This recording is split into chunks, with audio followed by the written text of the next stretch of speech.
Oke, assalamualaikum warahmatullahi wabarakatuh. Di sini saya akan menjelaskan tentang apa itu flowchart, dimulai dari pengertian flowchart, fungsi flowchart, jenis-jenis flowchart, sampai icon-icon flowchart, dan ada contoh flowchartnya juga. Yang pertama, pengertian flowchart. Flowchart atau bagian alur adalah diagram yang menampilkan langkah-langkah dan keputusan untuk melakukan sebuah proses dari suatu program. Setiap langkah digambarkan dalam bentuk diagram dan dihubungkan dengan garis atau arah panah.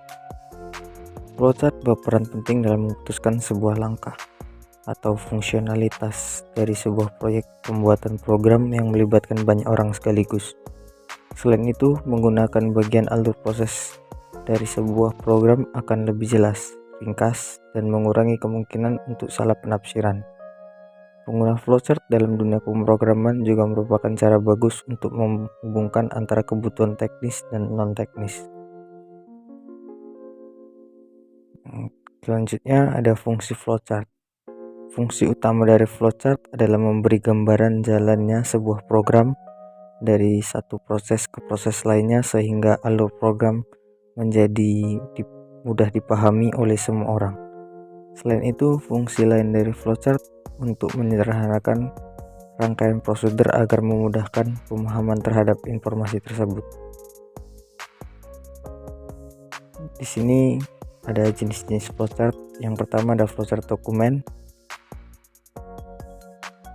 Flowchart ini bisa juga disebut dengan paperwork flowchart, berfungsi untuk menelusuri alur form dari sebuah bagian ke bagian yang lain termasuk bagian laporan, dicatat dan disimpan. Selanjutnya, flowchart program. Flowchart ini menggambarkan secara rinci prosedur dari proses program.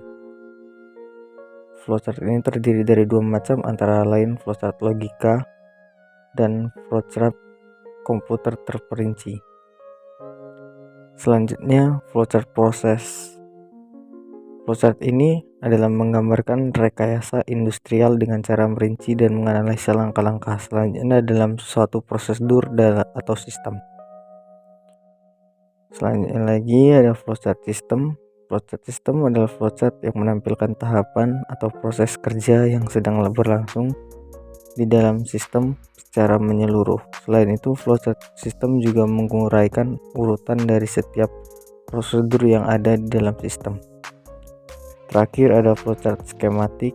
Flowchart ini menampilkan alur prosedur suatu sistem hampir sama dengan flowchart sistem, namun ada perbedaan dalam pengguna simbol-simbol dalam menggambarkan alur. Selain simbol-simbol, flowchart skematik juga menggunakan gambar-gambar komputer serta peralatan lainnya untuk mempermudah dalam pembacaan flowchart untuk orang awam. Oke, di sini ada icon-icon flowchart. Yang pertama ini ada flow, simbol yang digunakan untuk menghubungkan antara simbol-simbol.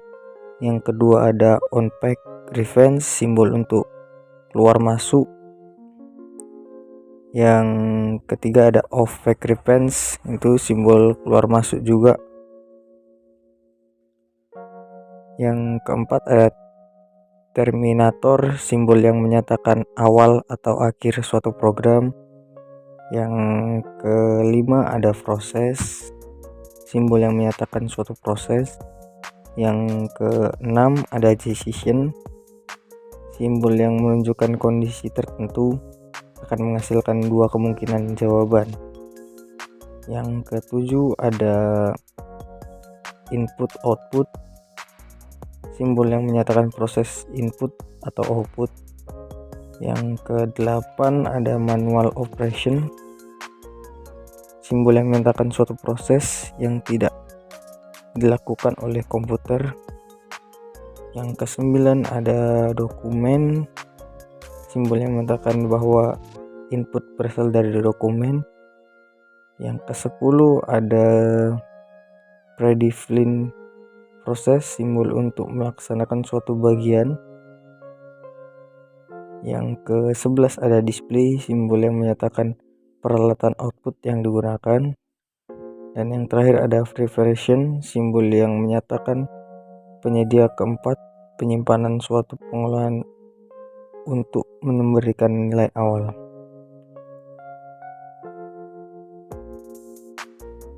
Ini kita masuk contoh flowchart. Dalam flowchart ini saya mengambil dari alur login Shopee. Pertama itu start, atau kita buka dulu aplikasinya, lalu masukkan email, nomor HP, dan kata sandi. Setelah kita masukkan, lanjut kita klik lalu diproses. Di sini jika kata sandi dan nomor HP atau email kalian benar, kalian akan masuk ke tampilan menu utama. Tapi jika salah, kalian akan kembali ke pack, masukkan email, nomor HP sampai benar. Dan jika benar, masuk ke tampilan menu utama dan selesai. Karena ini cuma alur loginnya saja.